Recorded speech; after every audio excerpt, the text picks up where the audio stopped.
All aboard and welcome to our podcast, GoddeSShips. Tonight's episode is entitled GoddeSShips because we're doing Women's History Celebration. Because we some bad mama jammas and women in history is making and trailblazing. So for those of you who are returning, thank you for your continued support. Hey, Echo, is that you?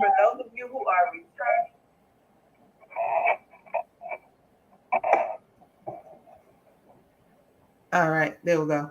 Thank you for your continued support and welcome back. And for those of you who are just joining us, welcome. Goddesses and guys, remember that we are available wherever you listen to your podcast, and you can always watch us here on YouTube. I am Keely, the Soul Snatching Goddess. Melinda, the F.A.C.K.Goddess, is not on with us tonight. She was off being great and attending her graduation for her master's degree. So want to big her up on that. We're proud of her and sending her love. So she's on her flight back. In her honor, we just want to make sure that you like, share, and subscribe and bang the notification bell so that you'll be notified when we have new episodes. Hello, world. I'm FloydGod. All right, time for some quick shirt cam. So I'm gonna big myself up. Really quickly here. Let's see, where is it? There we go. So it says pressure makes diamonds. It's my shirt for this evening. Simone said, "Hola, beautiful people. Hola, Simone. Glad to have you on and here and joining us." So for some background, this is Women's History Month, and International Women's Day was on the 8th. And so Women's History Month is an annually declared month that highlights the contributions of women to events in history and contemporary society. It is celebrated in March, while it's important to celebrate women's history during the other 11 months too. During March, we can remember the sacrifices made by women for women to help make the world better, our country, and a more inclusive place. Women's History Month began as a local celebration in Santa Rosa, California. The Education Task Force of the Sonoma County, California Commission on the Status of Women planned and executed a Women's History Week celebrated in 1978. The organizers selected the week of March 8th to correspond with International Women's Day. The movement spread across the country as other communities initiated their own Women's History Week celebrations the following year. In 1980, a conservatorium of women's groups and historians, led by the National Women's History Project, which is now the National Women's History Alliance, successfully lobbied for national recognition.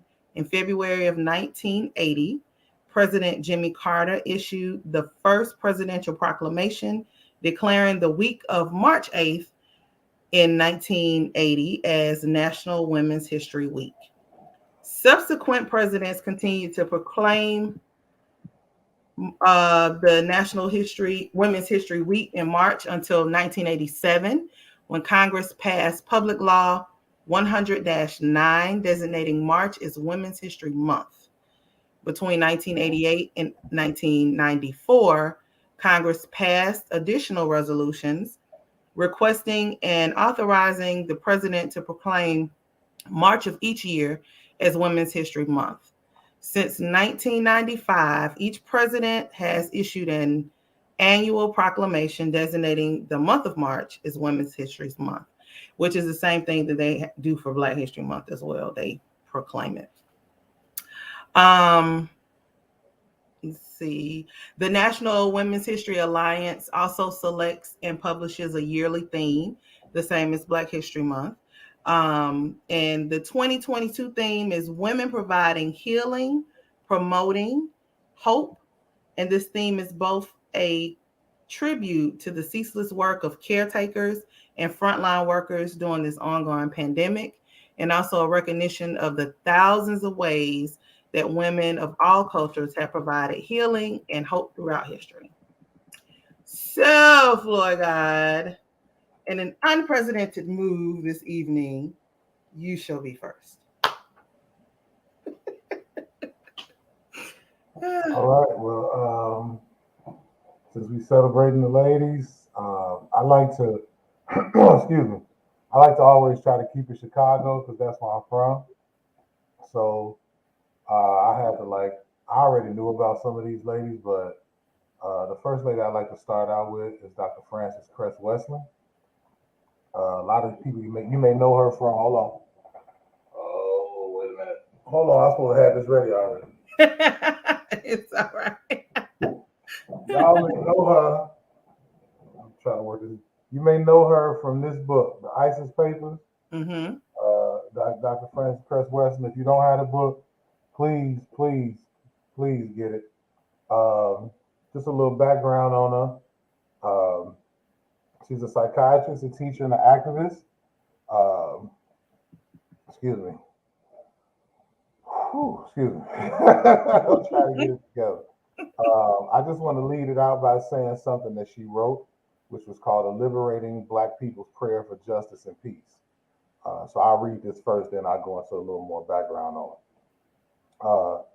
Thou who art blacker than a trillion midnights, whose eyes shine brighter than a billion suns, thou whose hair doth coil, tighter than a million springs, radiating all energy throughout the universe, we beseech thee, one and only one, to give us total strength to carry out thy will for this universe, to establish justice on planet Earth and live in peace. Uh, Let me go forward. Miss Westland was a psychiatrist best known for writing the ISIS Papers. She was born in Chicago, Illinois, right on, in 1935, March 18th. Actually, her birthday is coming up. She received a Bachelor of Science from Antioch College. She spent 25 years working as a staff physician in DC's Department of Human Services. She also published her first major work, which was The Crest Theory of Color Confrontation, which was an essay in 1974 while being an assistant professor at Howard University. In the controversial essay, Westling argued that the drive for white supremacy and superiority stems from a pervasive feeling of inadequacy and inferiority. She also claimed that whiteness was, in fact, a deficiency, evidenced by the inability of whites and other races to produce melanin, which generates skin color. In short, white people in America could not cohabit peacefully with their black peers because of deep-seated jealousy of people with melanin and their embrace of racial supremacy to accommodate those feelings. The essay was controversial and, according to Westland, prevented her from not only gaining tenure at Howard, but in fact losing her teaching post. So I'm sure that's something that the FACKTgoddess would like because she went to Howard. Well, she taught at Howard. Yeah, but she didn't get her tenure? No, she didn't get it. Dang. So in 1991, Westling published her most famous work, which is the ISIS Papers, The Keys to the Colors, which also discussed in-depth the issues of white supremacy and racism in the United States. In the ISIS Papers, Westling delved deeper into the theories of melanin deficiency among whites as the driver of racism, white supremacy, and white segregation. In the process of psychoanalyzing white racism, Westling also discussed the importance of recognizing racial behaviors and symbols among blacks that were psychologically damaging and which needed to be countered and destroyed. She also listed amongst those behaviors homosexuality, which she claimed was a strategy for destroying black people. Aside from her published racial and social theories, Westling was also an advocate for a strong African American family unit. She advised black men and women to delay having children until their 30s and instead take the time to thoroughly educate themselves so as to rear the next generation of high functioning and disciplined black Americans who could challenge white supremacy. She passed away in 2016 on January 2nd for a stroke, which me personally, I believe they probably tried to kill her. But anyway, I digress. So that's just a little tidbit on Frances Cress Westland. I'm trying to be brief, so I'll leave it there. But I'll leave it there. Well, that was really, really good. I'm sure, yes, FACKTgoddess would love that she was at Howard. I'm just upset that they didn't give her tenure. Like that. Well, I mean, she has some very she had very strong views about our people and how we should move forward, how we should act with each other. And so, you know, when you have someone who's as strong minded as that, it's not necessarily well received. You have a lot of our own people, us, who fall for the status quo, and so they'll go against truth so that they can be accepted. Dr. Mm-hmm. Westland was not that person. Her interest was to see us move forward no matter what Mm-hmm. the cost. And she exposed some of the hard truths that we all need to deal with as a people in order to move forward. And that was Mm-hmm. her life's work. So, you know, salute to Dr. Francis. Rest in peace. Yes. You know, Oh, but and her and that waiting till 30 to have kids. yeah, but it Yes. made a lot of sense. Yeah, because well, That you make know, a the whole lot elders of used to sense. say like you got to have your fun first, experience life, because once you have children, you have to settle down and deal with Mm-hmm. your children. You know, Yep. so it made perfect sense. And it also allows you to become more financially stable for those Exactly. kids. So Exactly. that whole struggle mentality can be taken out of the equation. Exactly. Angela Wealthy said, "What's up?" What's up, sis? Yes, yes, yes. All right. Well, I know on the previous episode, historical ships, we talked about Black history, period. And I honored a couple of Black women during that, in particular, women that were in STEM, which is science, technology, engineering, and math. Um, my two were Mary Beatrice Davidson Kenner. She was an inventor that filed 5 patents, which was more than any African American woman in history. And then Sarah Ellis Good, and she was the first or second, depending on how you look at it, African American woman to receive a U.S. patent. And if it sounded like a little mysterious statement, it was on purpose because the answer was on the other episode. So if you missed it, go watch it. Never hurts to learn a little something about your history and your people. All right, so my first person is Sadie Tanner Marcel Alexander. And I don't know why these women had all these long, like 4 names. Maybe I need to go get 4 names. So, well, if I ever get married again, I technically will have 4 names because I'm going to hyphenate in honor of my daddy. But anyway, so my person is Sadie Tanner Marcel Alexander. She was born in January the 2nd, 1898, and she passed November the 1st, 1989. So I'm sure she saw a lot of change in the world living for 91 years.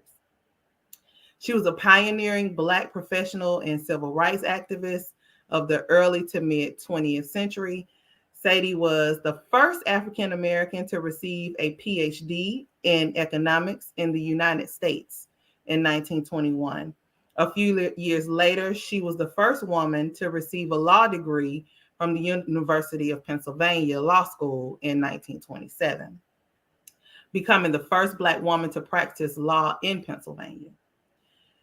For you Greeks, she was a Delta, and she was also the national president of Delta Sigma Theta sorority, serving from 1919 to 1923.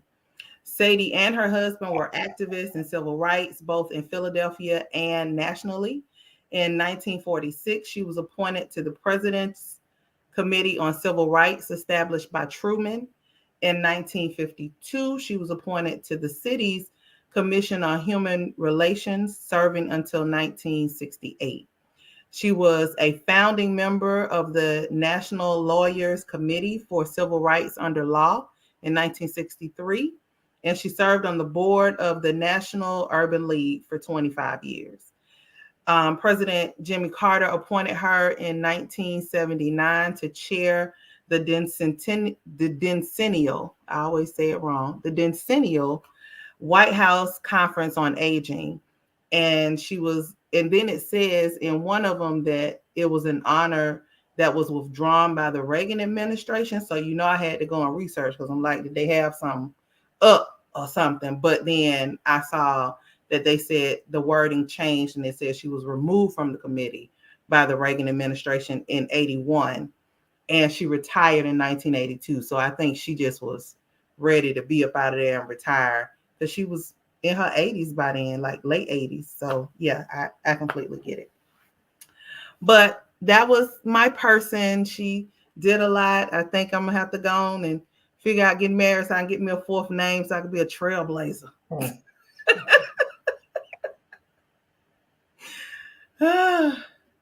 All right. right, Next that is person, it. should I go next? Yes. Okay, so again, as I said, I always try to keep it Chicago. Um, I'm gonna be very candid with you all. So this next woman that I'm about to talk about, a lot of people don't know who she is. If you're from Chicago, you may know who she is. You're from Chicago, you should know who she is. But she's kind of like one of those unsung people. Her name is Amina Matthews, and she actually was running for Congress for the first district in Chicago.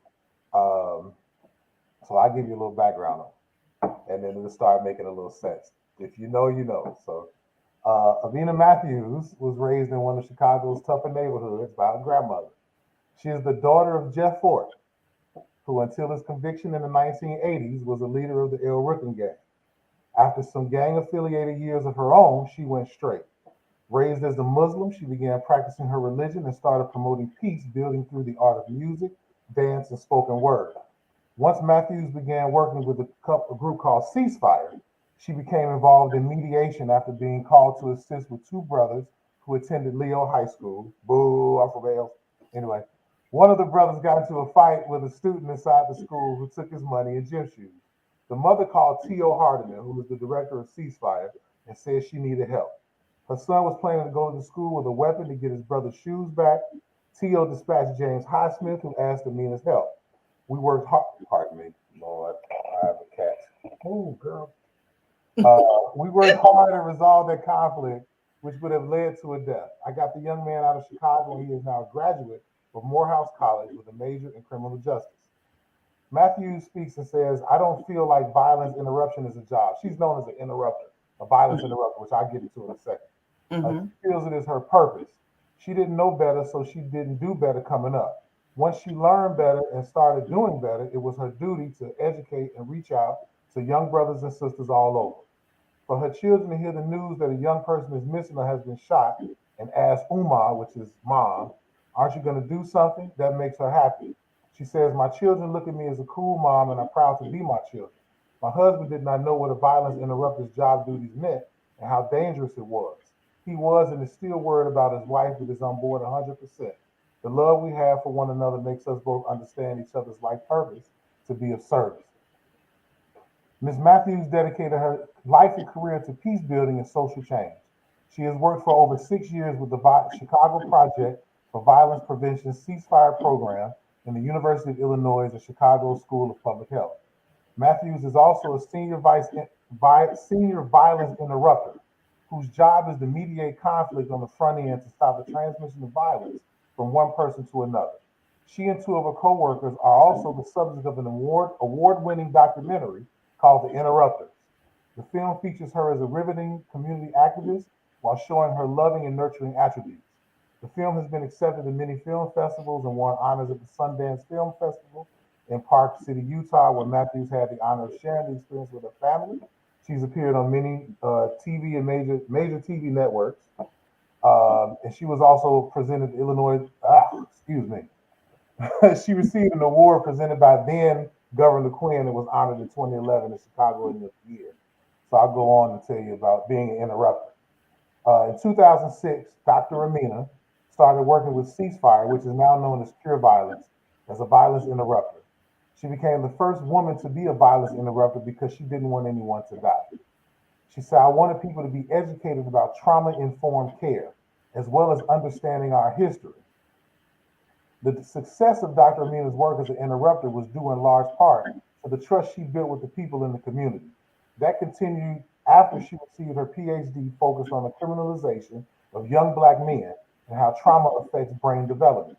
She said, I wanted to prove to myself that I could go further. Now, I do know first and foremost that Dr. Amina, when I was still in Chicago, Dr. Amina would be in the neighborhoods and something would go down and she was right there.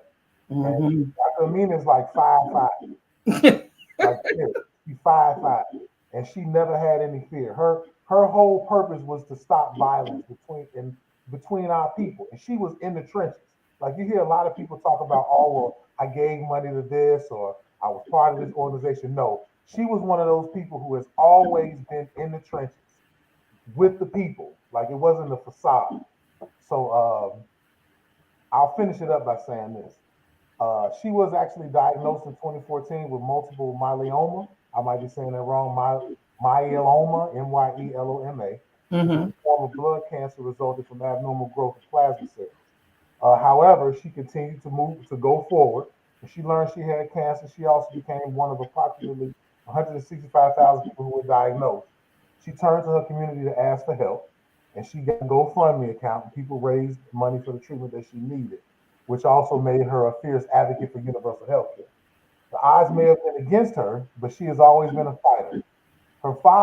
She found out her father was actually a stem cell match, which is crazy. He made this donation from the Supermax prison. Anybody know who Jeff Ford is? You know what I mean? We're leaving it at that. So she was currently trying to run for Congress. She continues to do work in the community to this day, and she is a very strong force in our community for peace and change and mediation of our people. Dr. Amina Matthews is one of those people that you don't hear about, but she does great things. And in our city, she is revered and she is loved. And so I'm gonna leave it at that. Dr. Amina Matthews, somebody that you should do some research on and learn a lot more about. She's a great person. Yes. Very, very good. That's a good one. I see you. Keep it Chicago. Lele said hi. Lele's in the house. We haven't seen you in a minute, girl. Where you been? And her birthday was yesterday. Happy belated.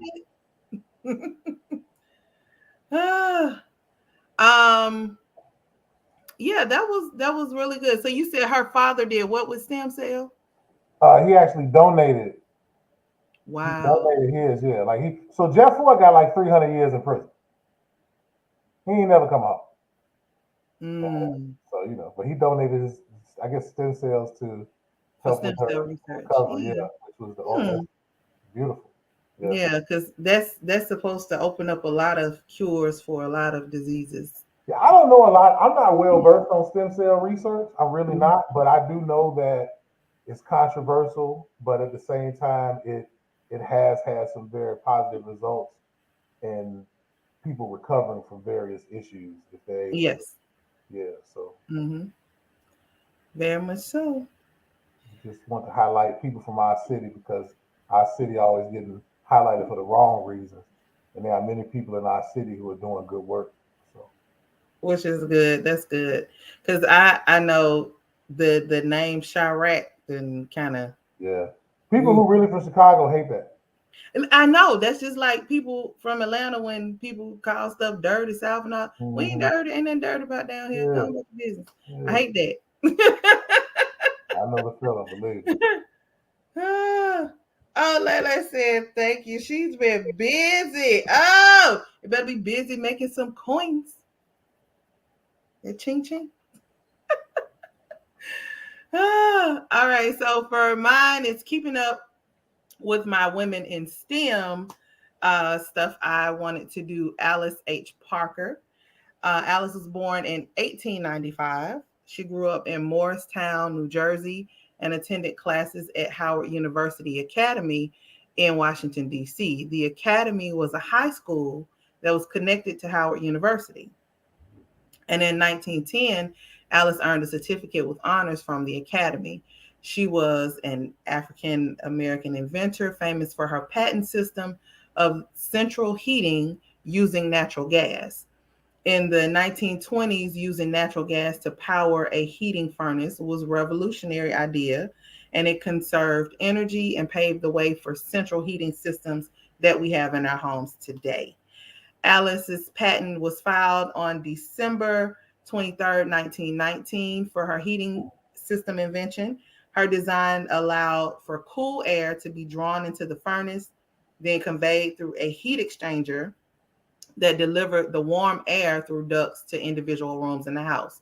The concept of central heating was already around before she was born, but her design was unique because it used natural gas as a fuel instead of coal or wood that had been previously used. Alice also said she was inspired for her design because she felt her fireplace was not efficient enough in warming her home through the cold New Jersey winters. Her invention was convenient because it meant that people did not have to go outside and chop wood or buy wood. It also decreased the risk of houses or buildings catching fire from heating the units because it eliminated that burning overnight in the fireplace or the wood or the coal. Although her initial designs were never used, her idea that natural gas and ducts could be used to heat different areas of the house was a major step towards the heating systems used today. Her filing a patent was a remarkable milestone back in that day for a few reasons. One, because she was an African American woman in the early 20s, and her filing her patent happened before the civil rights movement and also before the women's liberation movement that removed a lot of the barriers of women that they faced in their generation when doing those patent filings. Also, at this time, African American women had limited opportunities, and Alice receiving a patent for her invention during that time was truly unusual and an outstanding achievement. So she did that. And Lele said, yeah, she's making coins. Mm-hmm. That's what it's about, making that coin. It's a lot of money out here. Get Shekels. it. So I got one more. Well, so I'm gonna start this out because I wanted to save the best for last. So I just Okay. want to give honorable mentions to Irma Davis, Margaret Bibbs, and Bertha Noble. That's my grandmother, my auntie, and my great aunt. Those were people in my life that meant a lot to me that I loved dearly, and they were very influential in my life. But I like to say, last but certainly not least, saving the best for last, I would just like to briefly tell you about a very great woman who was very impactful in my life. This young lady was born in 1951 in Chicago, Illinois. She was a young woman she was a single mother, and she had three children. And when the odds was against her, she did everything that she could to overcome those odds and those stereotypes that were given to black women during the 50s, 60s, 70s, hell, even the 80s and the 90s and until now. She got all, when people told her that she couldn't achieve, she overachieved. She got her degrees. She took care of her business. She created companies. She rose through the ranks of one of Chicago's largest housing authorities. She even went out of state and became the executive director of another housing authority, all while raising three children and put two of them through college. The woman that I'm speaking about is Denise Richardson, and that's my mother. She's one of the most influential women that I've ever had in my life. So although Frances Cress Westland was great and Amina Matthews was great, one of the greatest women I've ever encountered was my mother. Because not only did she give me life, she sustained my life. She raised me to be the person that I am. She raised both of my sisters to be the women that they are, and they are truly great women. And she overcame obstacles. Since we're talking about great women in history, we have to talk about the people who are nearest and dearest to us and who had the strongest impacts on our lives. We can talk about the Harriet Tubmans, the Sojourner Truths, the Ida B. Wells. Hell, we can even talk about the Michelle Obamas. But the real heroes are the women who gave us life because we got to see every day how they were great. They were our everyday heroes. We saw them overcome obstacles right before our eyes. So today I want to give love, honor, and respect to my mother, one of the greatest women I have ever encountered and one of the greatest women in my life. So happy Women's Day every single day, every month, every year to you, Mom. I love you. I appreciate you. And I don't say this on TV. I say this in real life. I love you, Mom, and I appreciate you. And thank you because you could have chose not to have us. You could have chose not to raise us. Just like any mother who has children, you have a choice. So to choose to give us life and then to sustain our life and to raise us to the best of your ability, I'm going to always be in debt to you. And I thank you. All right. That was amazing. I hope she on tonight. Angela said, I love them all and miss them. Yeah, she's talking my grandma and my aunt. Yeah. Yeah. That was very, very, very, very powerful. I like that. And I'm glad you made sure to highlight her. That's good. Yeah. And as a mom, hearing your son speak highly like you have of her, I know it means the world. Yep. That was good. That was good. Don. She said, I know her heart. You talking about my grandma. Look, my grandma used to be like, God know my heart. You know how the old folks say that? Yeah. Oh man. My grandma was awesome. She was an awesome person. Yeah, she's an awesome person.